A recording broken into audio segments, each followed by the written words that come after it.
A very good evening and welcome to Primetime News on TV1. We're coming to you live and direct from the Newsfirst studios here in Colombo. I'm Charlene Benedict. A very good evening. I'm Rahna Farooq. Let's start off with a look at your headlines for tonight. UNP hands over no confidence motion against 6 SLFP ministers and the Deputy Speaker. President says committee to be appointed to inquire into cabinet reshuffle. Ex-Officer Chairman Nalin Fernando remanded. Court of Appeal dismisses writ application by Mahendran and the Audit.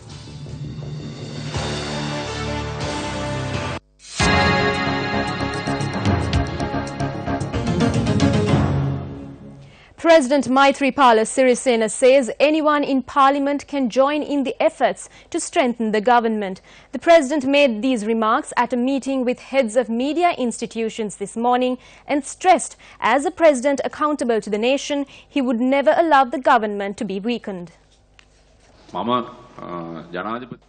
As the President, it is my duty to be accountable to the country and strengthen the government in every possible way, no matter what issues arise. This will be done irrespective of any difference. If there is anyone in Parliament who will join in the efforts to support the government, I will obtain their support. What is required is to strengthen the government and not weaken it. No matter what political issues crop up, a politically combined government must face it. A single party cannot engage in government. Therefore, I extend an open invitation to all 225 MPs to join the efforts of the government, irrespective of party differences. I will strengthen the government with all those who join and carry the government forward. The President stressed the legislation pertaining to local government authorities had distorted the people's mandate and vowed to make amendments. Legislation pertaining to local government authorities has to be amended immediately. Following those amendments, only the political party which was made victorious by the people can obtain power to govern. There are over 8,000 local government members, and this figure is more than the country can accommodate. If there are more than 8,000 local government members, it would pave the way for a new political culture, which in my view will not be a positive one. Therefore, it is essential to reduce that number. I propose to Cabinet following this amendment to reduce the number from 8,000 to 4,000. It will be enforced following the next election because we cannot reduce the number from the already appointed members. Once the tenure is over, come the next election, there will be a 50% reduction in the number of local government members. It is very important for the government to have a dialogue on this and formulate a program. The President commented on the Inland Revenue Act. The deposits of people ranging from the Ministry Secretary to the labourer will not be subject to tax. Under this new tax system, if one person is getting a monthly interest of 125,000 rupees from an account, they will be subject to tax. So if you are to get an interest of 125,000 rupees monthly, the account should contain at least 20 million rupees. A motion of no confidence against Deputy Speaker Thilanga Sumatipala and 6 SLFP cabinet ministers who voted for the motion of no confidence against Prime Minister Ranil Wickremesinghe was handed over to Speaker Karu Jayasuriya this evening. The no confidence motion was handed over by several backbench UNP parliamentarians. Nalin Fernando, a former chairman of Sathosa, was arrested, was placed in remand custody until the 9th of April. Fernando was produced before the Fort Magistrate Lanka Jayaratna today. Nalin Fernando was arrested by the Police Financial Crimes Investigation Division early this morning at the Katunayake Airport. He was arrested over the incident where a sum of 39 million rupees was embezzled when sports goods were imported and distributed for political objectives. Today, the Court of Appeal dismissed the writ application filed by Parliamentary Mahendran and Audit seeking an order to prevent the FCID from arresting him over this incident. The Court of Appeal pointed out, as per Article 32 of the Penal Code, police or investigating officers have the power to arrest a suspect following revelations made of his involvement with regard to an allegation after an investigation is carried out on that allegation. Chairman of the Court of Appeal, Justice P. Padman Surasena and Justice Shiran Gunaratne noted that request made by the petitioner has no legal basis and dismissed the applications. An order was issued today preventing Parliamentary Mahendran and Audit from travelling overseas. He is charged with the duty-free importation of carom and checkers boards during the run-up to the presidential election via Lanka Satosa, using 50 million rupees in funds from the Department of Sports Development, claiming they are to be distributed among schools and sports clubs, but using them for political objectives. Despite surviving the motion of no confidence, severed the Central Bank of Sri Lanka from the Ministry of Finance and brought it under himself. Days after coming into power, appointing Singapore national Arjuna Mahendran as governor of the Central Bank of Sri Lanka. Weeks later, committing the Treasury bond scam. Testifying before COPE, chaired by DEW Gunasekara, Arjuna Mahendran accepted he acted upon the instructions of the Prime Minister at the infamous Treasury bond auction. The immediate avoidable loss to the government from the Treasury bond scam was 688 million rupees. According to the Auditor General of Sri Lanka, the loss at the maturity period of 30 years would run into billions of rupees. The report of the Presidential Commission of Inquiry into the Treasury bond issue recommends appropriate action to be taken against those responsible and to recover twice the value of the loss. The Criminal Investigations Department has named Arjuna Mahendran as the chief suspect in its investigation and has made an application to issue a red notice against him. Arjuna Mahendran's son-in-law Arjuna Locious and the CEO of his company are already in remand custody. Who attempted to protect Arjuna Mahendran and conceal the bond scam by continuously appointing committees in Parliament? In addition to that, attempting to secretly include clauses to the 19th Amendment to the Constitution to control the media. Delay in presenting the National Audit Bill, which incidentally caused a delay in creating a full-fledged financial system in the country. Presenting the Foreign Exchange Bill, passing it in Parliament using various means and easing the restrictions on foreign exchange. Appointing close associates to the national carrier Sri Lankan Airlines, causing the airline to suffer continuous losses. Removing the close associates and appointing a new board. However, those who wasted public funds are allowed to roam free. These are just a few. There are many more incidents that can be revealed which had taken place within a short period of 3 years. Just because one survived the motion of no confidence and undermines the people's mandate with numbers and political deals, can he be acquitted of these charges? This cannot be viewed as a spontaneous event. It is very clear to us that this was organized through a minister who was very close to the Prime Minister. The thug who was used for this incident is the very man who organized a religious event to invoke blessings on the Prime Minister at the Ganga Ramya temple following the win. These thugs are being protected and being given various perks, including political positions by the Prime Minister himself. Where is the main suspect in the bank theft hiding? He is near the Prime Minister. They have failed to arrest the underworld figure Makhandure Madush, but they have arrested his father.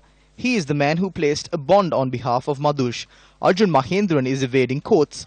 If that is the case, the Prime Minister must be taken as the bondsman. These criminals involved in financial crimes are being protected in the shadow of the Prime Minister. If one expects good governance from a person like him, it is like asking for feathers from a tortoise. Ranil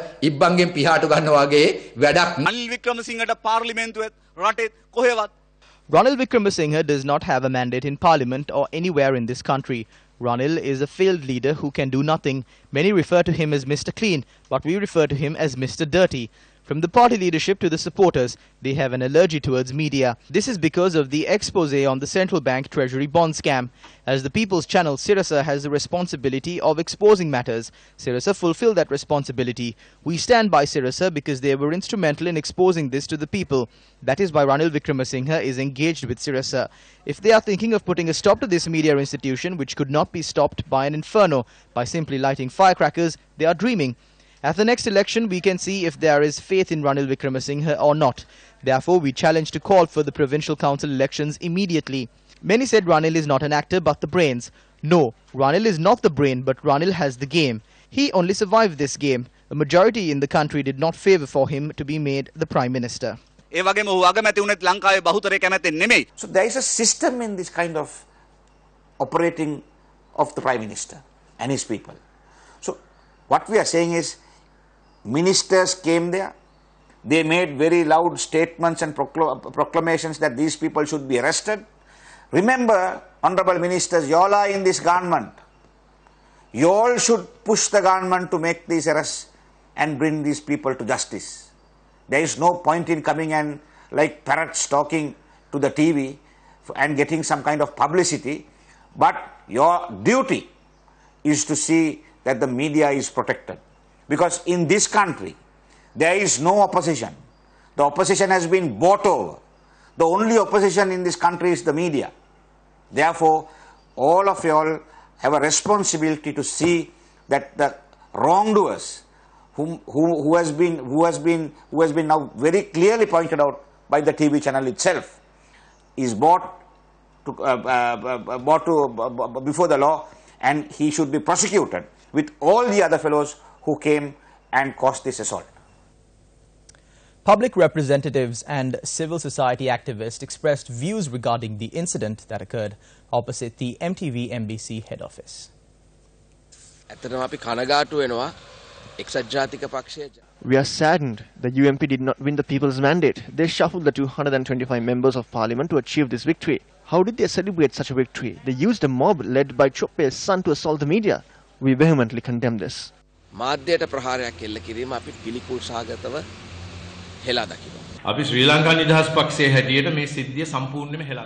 As the Sri Lanka Freedom Party, we condemn this. We do not approve such acts and we do not support it. You cannot hinder or suppress the media.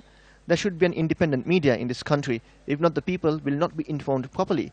It is the responsibility of the government to ensure that situations of this nature do not recur. We hope to discuss this at the cabinet meeting and to reach a policy decision to protect the media in the country. You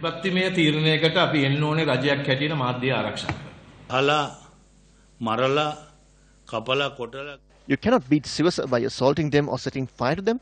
The Sirasa media team renders a human service. We need to commend the service that they do, whether it is day or night. We condemn this attack. We are prepared to help out in any way we can.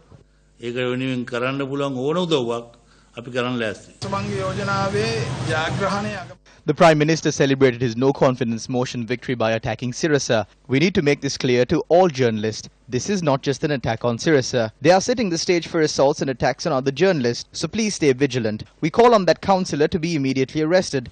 Kitsiri Rajapaksa should be immediately arrested. We have our doubts as to whether the Prime Minister encouraged this because right after this incident, the person accused of causing the incident was seen behind the Prime Minister at the temple. We see this on the national TV. The actions of the Prime Minister were in violation of the teachings of Buddhism as well.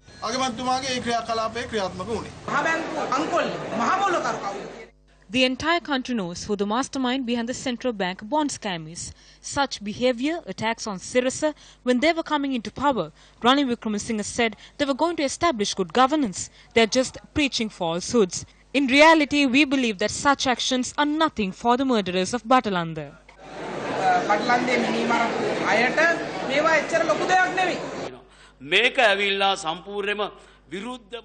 We see this as an instance where they cannot tolerate the opposing views. We saw Sirasa using their own unique method to report on the news before the no-confidence motion. They reported the news from their point of view. Even if they cannot accept this form of reporting, they have to be able to bear it. If you want to light firecrackers, you could light it in front of your house or your office. The issue is they did this at another location and it is a threat. An immediate investigation should be launched into this. Former cricketer and political commentator Sanjeeva Ranatunga commented on the unruly behaviour opposite the MTV MBC head office.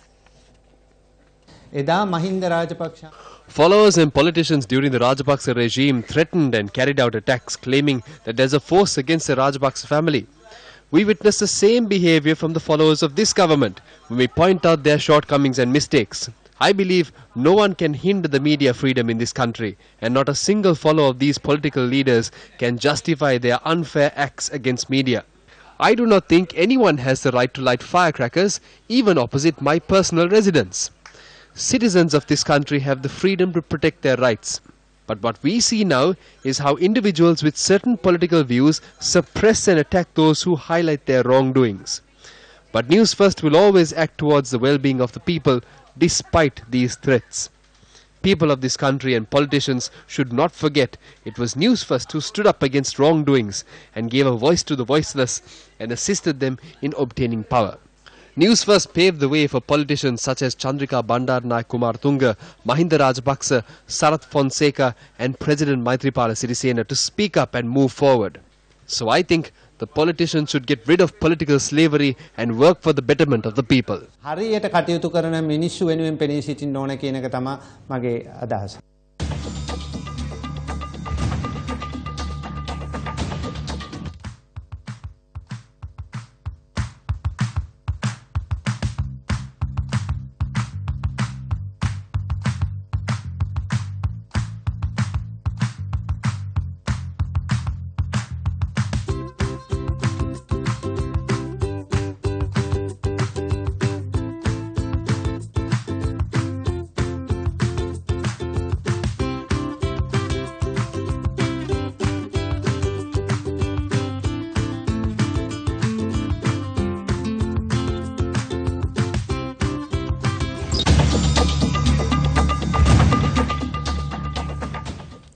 In more political news now, after a period of 39 long years, the United National Party lost control of the Sitawaka Pradesh Sabha. At the inaugural sitting of the Sitawaka Urban Council, a vote was held to select the chairman. K.A. Ranavira of the Sri Lanka Podujana Perumuna was appointed chairman after receiving 11 votes. UMP members Lal Pinto and Sudarshana Gunaratna received 5 votes each. I would like to express my gratitude to my fellow councillors and the people in the Avissavela municipality for bringing this urban council, which was under the UNP for 39 years, under the Podujana Perumuna. Here's a look at several other judicial proceedings from the day. Former Magistrate Lanka Jayaratne today ordered to send notice on 2 Singapore nationals, 2 Ukrainians and 2 Singapore companies to appear at the Police Financial Crimes Investigation Division on or before the 6th of June and provide statements with regard to the investigations carried out on the controversial MIG deal. The magistrate issued the order after taking into account the request made by the Attorney General, who was appearing on behalf of the FCID. The FCID is carrying out an investigation against former Sri Lankan ambassador to Russia Udanga Weeratunga and several others for misappropriation of 1,072 million rupees when purchasing MiG fighter aircraft for the Sri Lanka Air Force from Ukraine. Retired Major General Amal Karunasekara, who was arrested by the Criminal Investigations Department over the abduction and inhumane assault on journalist Keith Noya, was remanded until the 18th of April. The order was issued by Colombo Additional Magistrate Chandani Dias after she visited the Sri Lanka Army Hospital in Narahempita, where the suspect is receiving treatment by Mount Lavinia Additional Magistrate Lochana Abe Vikrama. Retired Major General Amal Karunasekara was arrested by the CID yesterday. Colombo Chief Magistrate Lal Ranasinghe Bandara ordered for summons to be reissued on former Presidential Secretary P.B. Abekon to appear before court. Abekon is listed as a witness in the case filed against former Minister Johnston Fernando for the failure to declare his assets and liabilities. The case was filed by the Commission to investigate allegations of bribery or corruption. The former Presidential Secretary was informed by court on 2 separate occasions to appear before court to provide evidence. The suspect in the case, MP Johnston Fernando, appeared in court today and the case is postponed to the 5th of July. Up next is our investigative journalism segment, Action TV.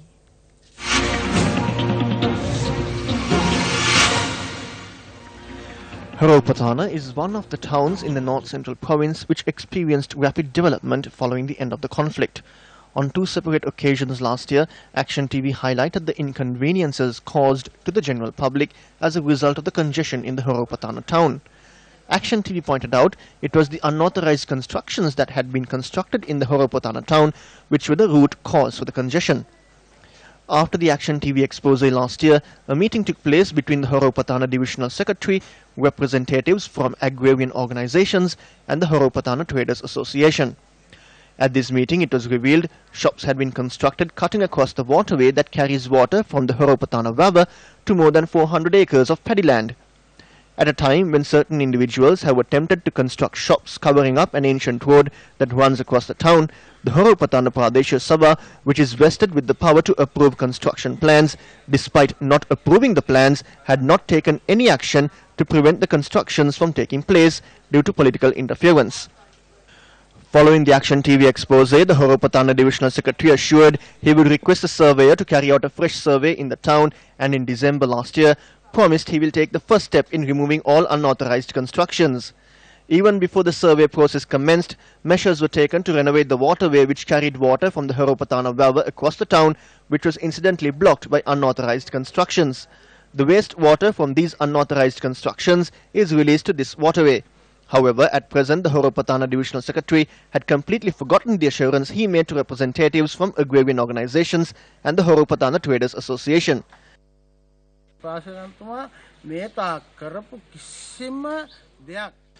The Divisional Secretary has not fulfilled any of the promises he made. He is corrupt and deceives the people. There is no development in the town and issues are not resolved. We cannot remain patient any further. According to the Horopatana urban plan, all unauthorized constructions in the town need to be removed, and the power to do so was vested with the Divisional Secretary. Rather than using power to enforce action, the Divisional Secretary is resorting to conduct meetings and paving the way for the expansion of unauthorized construction. Can such actions be accepted? Chairman of the Urban Development Authority, this is over to you.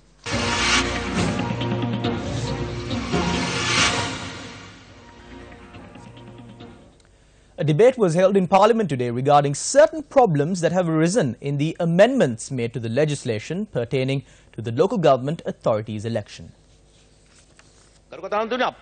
Speaker, on the 20th of September, we amended the Act as the Provincial Council's Amendment Act number 17 of 2017. As per the promise made by the Prime Minister, the Delimitation Commission handed in their report. As per 3B of the Act, that particular report should be sent to the Minister and it should be tabled in Parliament to be approved by a vote with a 2/3 majority. After the report has been tabled, as per what is mentioned in the second sub-statement, if the report is not approved by Parliament after a month, the Speaker must appoint a committee headed by the Prime Minister. With 5 members that represent a majority community, Honourable Leader of the House, that 1 month has now lapsed. That is why a committee should be appointed. Leader of the House explained this. I would like to ask you, will you give the 2/3 majority? Provide an answer. After the 11:30 meeting, I will do what is required. I will convene a party leaders meeting. Speaker, that meeting does not have a constitutional right. It is clearly mentioned in the Act. All I am asking is this: do not become a tool in this Act to violate the Constitution. Let's take a look at this report now. For many years, the Urupotha Primary School in the Kurunegala district faced serious issues due to the inability to access clean drinking water. With the aim of bringing an end to this issue, the Newsfirst Gammadda initiative launched a drinking water project at the school today. The Urupotha Primary School provides education to around 150 students and is one of the many schools that faced an issue with access to clean drinking water. Though there were many tube wells in the school well did not contain sufficient water to meet the requirement. Thereafter, the school principal informed Gammadda and the team decided to launch the project to put an end to this issue. The project is sponsored by a local businessman named Suresh Sanjeeva, and he is supporting the project in memory of his late father. For the people, light up a spark from within your heart. You are my brother, no matter the color, 'cause love will find a way. The main issue this school faced was access to clean drinking water. You have launched a project that should be done by the Department of Education. On behalf of the department, we commend you. A private media organization has commercial objectives, but you from the Sirasa Media Network have gone beyond that objective through this program.